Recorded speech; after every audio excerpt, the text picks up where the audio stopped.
ঈদ যাত্রায় দেশের 5টি মহাসড়কে যানজটের হটস্পট 12 থেকে 15টি। এসব জায়গায় ঈদে গড়মুখ মানুষের দুর্ভোগ বাড়বে বলে আশঙ্কা করা হচ্ছে। যদিও যাত্রার স্বস্তির উপহার দিতে নানা ব্যবস্থার কথা বলছে সড়ক বিভাগ সহ হাইওয়ে পুলিশ। প্রতিনিধিদের তথ্য ছবিতে ডেস্ক রিপোর্ট। ঈদযাত্রার শেষ 4 দিনে ঢাকা ছাড়বেন 1,20,00,000-এর মতো মানুষ। এতে রাস্তায় গাড়ির চাপ বাড়ে ব্যাপক। সেই চাপে স্বস্তির ঈদযাত্রা ম্লান হবে অনেকের। ঈদযাত্রায় ব্যস্ততম ঢাকা চট্টগ্রাম মহাসড়কের কুমিল্লা অংশের 104 কিলোমিটারের বেশ কটি স্থান যানজটের হটস্পট। দাউদকান্দির মেঘনা গোমতী সেতুর টোল প্লাজা থেকে 14 গ্রামে আমজাদের বাজার পর্যন্ত অংশে আর বাইপাস, চৌমুহনী ও বাস স্টপেজগুলো মানুষের ভোগান্তির কারণ হতে পারে। লোকাল গাড়ি থাকে, এটির কারণে জামজস্তি হয় কম বেশ কিছু।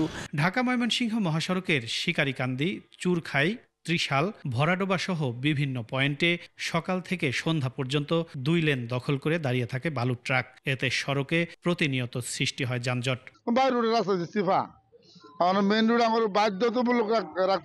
সিরাজগঞ্জের এলেঙ্গা, হাটিকুরল, রংপুর 193 কিলোমিটার 4 লেন মহাসড়ক নির্মাণ কাজ এপ্রিলের শেষের কথা ছিল। নানা কারণে 3 দফা মেয়াদ বাড়িয়ে এখনো চলছে কর্মযোগ্য। এতে যানজটের আশঙ্কা এই মহাসড়কে। যাবে কুড়িগ্রাম বুরগামারি, তারা যাইতে পারে নাই। 4 লেনে উন্নীত করার কাজ চলছে ঢাকা সিলেট মহাসড়কে। কাজ চলমান থাকায় কোথাও কোথাও সৃষ্টি হয়েছে খানাখন্দ। এতে ভোগান্তি বাড়তে পারে মানুষের। রাস্তা ভাঙাচোরার জন্য মেলা যানজট বাজে। আমরা মনে করেন যে গাড়ি না মেলা দুর্ঘটনার মুখী হই। কাজ শুরু করে, আগে শুরু করে না। নারায়ণগঞ্জের রূপগঞ্জে ঢাকা সিলেট মহাসড়কের ভুলতা, গাউসিয়া ও এশিয়ান হাইওয়ে সড়কের কাঞ্চন সেতু এলাকায় ঈদযাত্রার যানবাহনের চাপ বাড়ায় সৃষ্টি হচ্ছে যানজট। দেশের ব্যস্ততম মানিকগঞ্জের ঢাকা আরিচা মহাসড়কের গোলরা হতে শিবালয় পর্যন্ত 25 কিলোমিটার সড়কের বেশিরভাগ অংশের বেহাল দশা। এতে ভোগান্তি বাড়বে ঘরমুখ মানুষের। যদিও ঈদযাত্রা স্বস্তির করতে নানা ব্যবস্থার কথা বলছে সড়ক বিভাগ সহ হাইওয়ে পুলিশ। মানিকগঞ্জ জেলা পুলিশ স্পেশাল ব্যবস্থা রাখতেছেন যাতে কোথাও কোনো যানজট সৃষ্টি না হয়, মানুষজন যেন স্বাচ্ছন্দ্যে যানজট মুক্ত বাড়ি ফিরতে পারে। সড়ক সংস্কারের কার্যক্রম একটা চলমান প্রক্রিয়া।